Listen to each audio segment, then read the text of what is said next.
Welcome back to Long Distance Worklife, where we help you lead, work, and thrive in remote and hybrid teams. I'm Marissa Eikenberry, a fellow remote worker, and joining me is my co-host and remote expert, Wayne Turmel. That would be me. Hi. Today, we're going to talk about burnout and what that looks like on remote teams. And so I kind of wanted to start off with, and we've talked about this in some episodes before, and some of the episodes that Wayne has done with some of our amazing guests, that working remotely can sometimes make us feel like we have to be on all the time. There's this, it's hard to separate ourselves. It's hard to turn off everything. And I found some studies, and I'll link to them in the show notes, that like 86% of employees who work from home full time are experiencing burnout, compared to 81% of hybrid and 71% of in-person. So like we're all burning out right now. And so the question I wanted to start off with you, Wayne, was, is working remotely making us more stressed? I'm going to surprise you with my answer. Okay. Which is not really. But the reason I say that is we're just all stressed all the time anyway. Fair. Yeah. Look at the world we're living in right now. It's not like when we were in the office, it was the Garden of Eden and there was no stress. And this is something that those of us who have been advocating for remote work for a long time have to own, is we've been painting this utopian picture of working from home as the antidote. You don't have to commute, you don't have to do this, and you don't have to do that, and you can be left to your own devices, and life is good. But the fact of the matter is that just the way we work in 21st century society burns us out. As my old man used to say, they call it work for a living. And so I think that there are different types of burnout and there are different causes. I think that when you burn out working from home, the crash and burn can be worse. Okay. And that's where I think the important difference is. Yeah. Well, and we were talking about this a little bit too, that like, you know, the fact that when we're working remotely, there's all of this extra stuff that we don't necessarily have when we're working in the office. You know, some of us are working more hours than we have ever done before because we're having a hard time separating digital presenteeism, which I know we talked about for the sick day episode, that, you know, we're spending all of this time just letting people know that we're actually even working. Well, it's a few things. I mean, we talk about work-life balance, but the fact is very few people achieve work-life balance. And the burnout problem is significantly worse among women than it is among men. That doesn't surprise me. And the reason for that is when you are working from home, and I'm going to be talking generalities, of course, norms here, your mileage may vary. But if you're a woman who goes to work, you drop the kids off at work and maybe dad picks them up or the sitter picks them up or whatever. And when you're at work more or less, and that's where your head's at. Right. When you're working at home, the lines get very blurry. And whereas if I'm working at the office and I get up and I want to stretch my legs or go to the coffee machine, I get up and I stretch my legs and I go to the coffee machine. Right. If I'm working from home and I get up, it's probably because the kids are screaming at me and something needs to be done and Tommy is touching me and make that stop. And, you know, there is no downtime. Right. Unless we create and master our own downtime. And most people do not do a particularly good job of that. The other thing is that if you are in the office and you are starting to burn out, it's pretty apparent. Yeah, you can see it. Whether it's your workmates or your boss, there's stuff going on that is visible because you are visible to those around you. What happens when we work remotely is because of the presenteeism, I can't see whether you're I can see that you're sitting at your desk. I can't see if you're sitting in your desk with your head in your hands, dreading the coming of sunrise. Right. And so it's easy to hide the signs of stress when we are not visible to each other. And it's interesting. I looked up from the Mayo Clinic signs of burnout. Yeah, great. And they have 10. And what's really interesting is only 3 of them are overtly physical. I can kind of see that.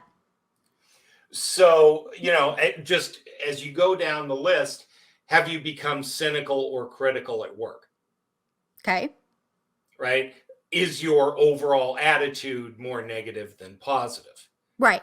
That makes sense. And remember, we're starting from wherever you started, right? If you're a cynical, crusty old guy like me, you may not notice. it may take a while to notice that I am cynical and crustier than usual. But, do you drag yourself to work and have trouble getting started? It's funny, as crusty and cynical as I can be, I actually hit my desk running most days. Right. Yeah, I was going to say, you're a morning person. Have you become irritable or patient with coworkers, customers, or clients? And this one, it's usually when this happens that your teammates start to go, hey, what's going on? That's fair. Do you lack the energy to be consistently productive? Do you find it hard to concentrate? Do you lack satisfaction from your achievements? And do you feel disillusioned about your job? Everybody that I've known who's suffered from burnout, myself included, although I am not dealing with this at this exact moment, but I'm an old man and I've dealt with this before. Right. Why bother? When you hear yourself ask that question, or when you hear yourself asking that questions of others about your work, it's a pretty good sign that you are at peak burnout. That makes a lot of sense. Now you get to the actual physical things, right? Are you using food, drug, alcohol? Of course. In different, and they are all equally destructive and equally recreational, depending on how you use them, right? Right. But are you doing it to mask your feelings? Have your sleep habits changed? It's funny. Some people, when they're burnout, go into fetal positions and just spend all their time sleeping. Others can't sleep at all, which exacerbates the physical symptoms. Of course. Yeah, you're even more crankier, as we talked about earlier. Exactly. And the other thing is that you get the mystery ailments, right? Whether those are headaches, stomach problems, bowel problems, various physical complaints. Right. And that's when your doctor might say, hey, what the heck are you doing to yourself? Right. But it's interesting, when we're in the office, you can kind of tell, right? If somebody's running to the bathroom every 5 minutes, or they're sitting with their head in their hands, or they're obviously phically out of sorts. Or they're tired. See that. Yeah, absolutely. Right. We see that. We detect other people's energy. And so a lot of these things, their attitude, the way that they're dealing with coworkers and clients, are things that we have to pick up, but we don't pick them up either as leaders or coworkers or friends or whatever until something is seriously amiss. So, as for leaders that are listening to this podcast, how do they try and get ahead of that? Because it sounds like, based on what you're saying, like most of the time burnout's caught too late. Well, it is, because it starts internally. Right. Right. And for a long time, most people fake it. Right. Fair. Even when you're feeling it, there's no other way to put it. Right. I feel like hot garbage, but nobody cares. And I've got a job to do, and I am a professional, darn it. And so I'm putting on my best face. Yeah. Well, in some cases, you don't want to talk about the reason why you're burning out too. So it's like, if I look like I'm doing well, people won't ask me about it. Exactly right. And so we mask a lot of that. And it's only when we can't hide it anymore, right? The Freudian slip, or yes, those kinds of things. when we just can't hide it anymore and it kind's leaking out from behind the mask, that it starts to get other people's attention. And if we start to see the signs of burnout in ourselves, and then, we go into full denial mode, if we're really good at it, it's going to be really bad before anybody else notices. Right. So I have also noticed that they're, and I don't know how great these tools are. We have not used them on our team, just for full disclosure, but I'd be interested to what you think about some of the tools that I've seen nowadays that they're trying to do like assessments or check-ins in like Slack, and so like the manager's not actually checking in one-on-one, but they're seeing these results about, Timmy seems like he might be really close to burnout today, but Susie's doing just fine. Yeah, I happen to believe that technology is helpful, but it will never be as good as actually giving a hoot. Of course. Absolutely. Right. It may indicate, like, there are tools out there that will actually scan Slack for negative terminology and negative words. That's right. I have heard about those too. And then the manager gets a note and says, "Hey, do you know that Marissa is being a grumpy bear?" Right. Which is a combination of kind of cool and deeply creepy. Yes. But here's the thing. What that is designed to do is send a flag to the manager and say, you really need to have a chat with Marissa, right, because she's being a grumpy bear and it may be something going on. Right. Here's the deal, though. If I am having real conversations with you, when we have our coaching conversations, I should be listening for those things. I should be asking those questions. I think I've mentioned this before, the one night school course in Mandarin that I took. Okay. I found it fascinating that the way you say kind of, hey, hi, how you doing? In Mandarin is ni hao, but there's also ni hao ma.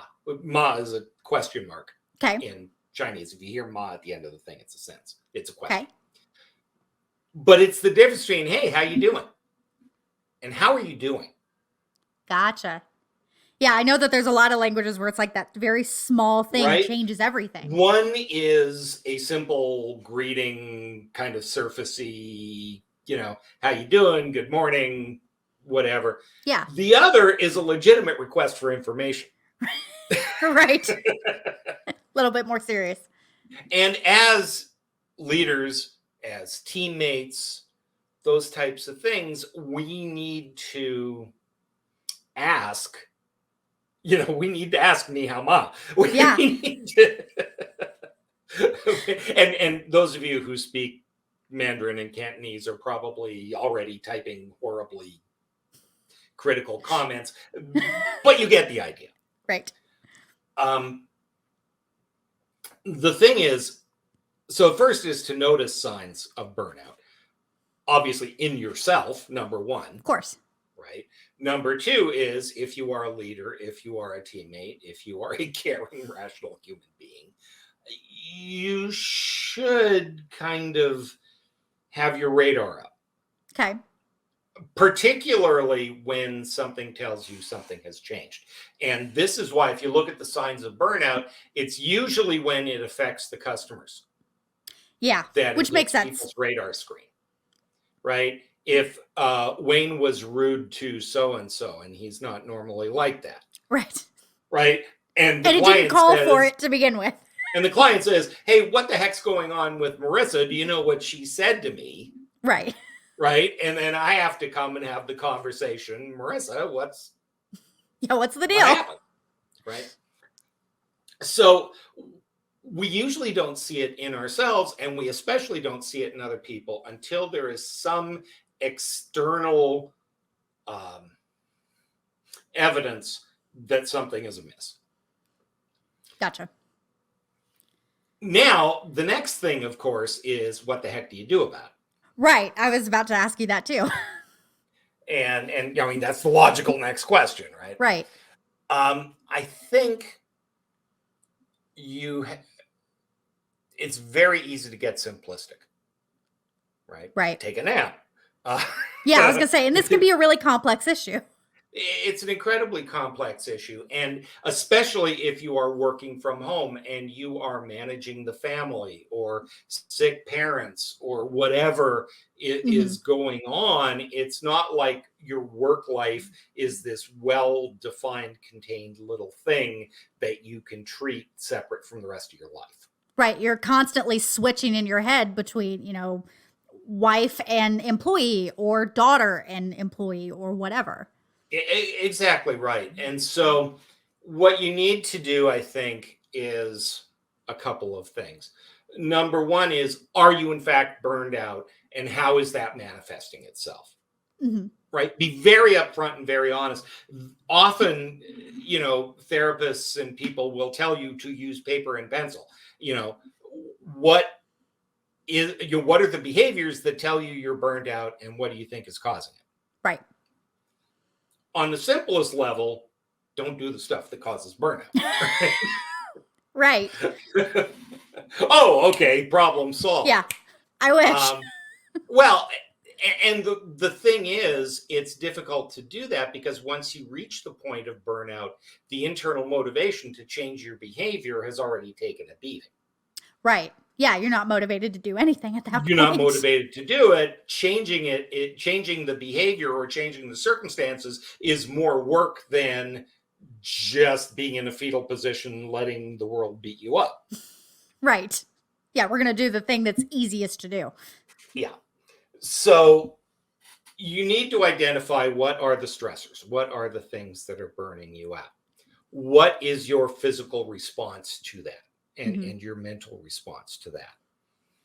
And be really prescriptive, and don't be afraid to get help. And yes, there are therapists and there are employee assistance people and all kinds of things out there, and by all means take advantage of Of that. course.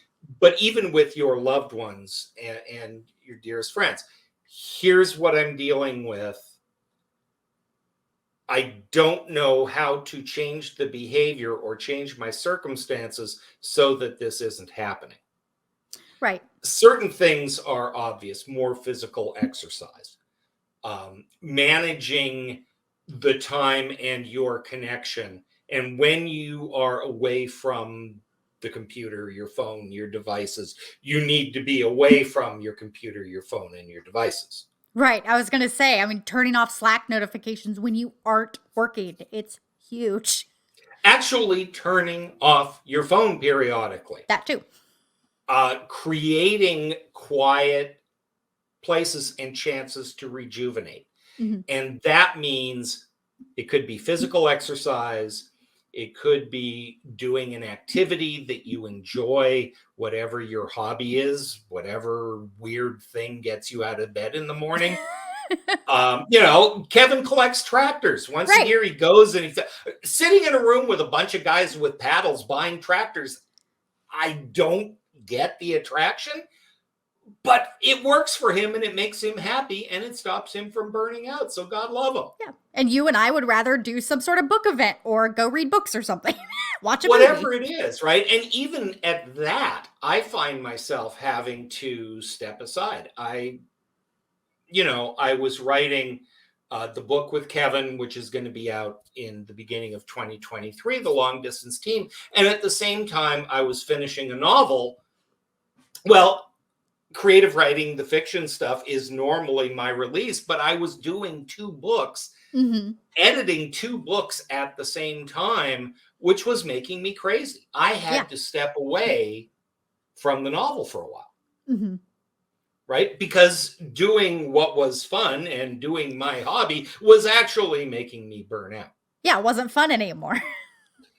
So I think the big thing that we need to leave people with on this is, just because you are home,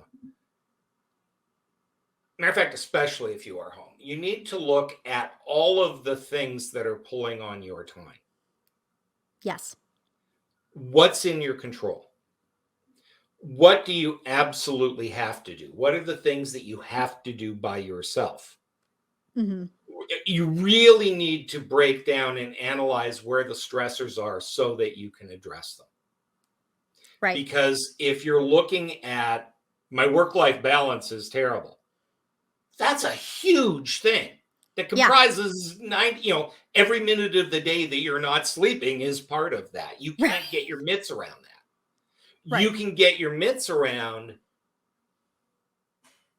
how much time do I spend exercising? You can get your mitts around, am I putting safeguards around my time at work?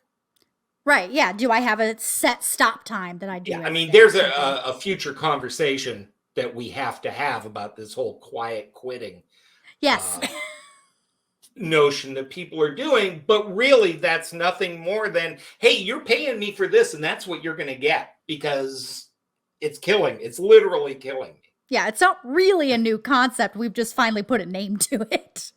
It's cute, it's alliterative, people enjoy it, but it's as old as working. Right. Um, but the thing about burnout, what I would leave, and we're way over our time here today. Um, the thing about burnout is identify what it is doing to you Hmm. and identify what the stressors are, because unless you know both of those components, you can't address it. Right. Then, once you identify both those components, it is simple to identify Yeah. the That's the answer. easy part.